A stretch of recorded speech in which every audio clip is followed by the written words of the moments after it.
அண்மைச் செய்தி. பாமக நிறுவனர் ராமதாஸை தொலைபேசியில் தொடர்பு கொண்டு பேசியிருக்கிறார் விசிக தலைவர் திருமாவளவன்.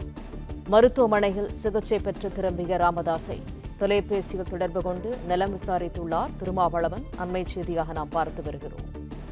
கூடுதல் தகவல்களை தருகிறார் எமது செய்தியாளர் மகேந்திரன். விவரங்கள் என்ன? மருத்துவமனையில் சிகிச்சை பெற்று வீடு திரும்பியிருக்கக்கூடிய பாமக நிறுவனர் ராமதாஸை தொலைபேசியில் தொடர்பு கொண்டு நலம் விசாரித்ததாக விசிக தலைவர் திருமாவளவன் பதிவு செய்திருக்கிறார்.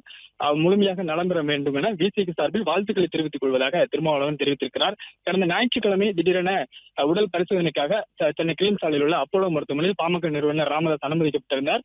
அதன் பிறகாக திங்கட்கிழமை அவருக்கு 5 கிராம் சோதனை செய்யப்பட்டது. இதயத்திற்கு செல்லக்கூடிய ரத்த குழாய்களில் அடைப்பு ஏதேனும் இருக்கிறதா என்று சோதனை செய்யப்பட்டது. அவ்வாறு எதுவும் இல்லை. 2 நாட்களில் அவர் வீடு திரும்புவார் என்று மருத்துவர்கள் தெரிவித்திருந்தனர். அதன்படி நேற்று பாமக நிறுவனர் ராமதாஸ் டிஸ்சார்ஜ் ஆகியிருந்த மருத்துவமனையிலிருந்து வீடு திரும்பியிருந்தார். இந்நிலையில்தான் பல அரசியல் கட்சி தலைவர்களும் ராமதாஸை மருத்துவமனைக்கு சென்று நலம் விசாரித்த நிலையில் திருமாவளவன் தொலைபேசியில் ராமதாஸை தொடர்பு கொண்டு நலம் விசாரித்ததாக பதிவு செய்திருக்கிறார்.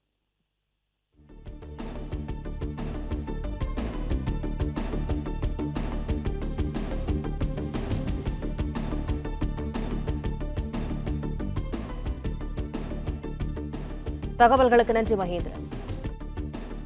பிளே ஸ்டோர் மற்றும் ஆப் ஸ்டோரில் இருந்து பாலிமர் செயலியை QR கோடு மூலம் பதிவிறக்கம் செய்யுங்கள். செய்திகளை உடனுக்குடன் பெறுங்கள்.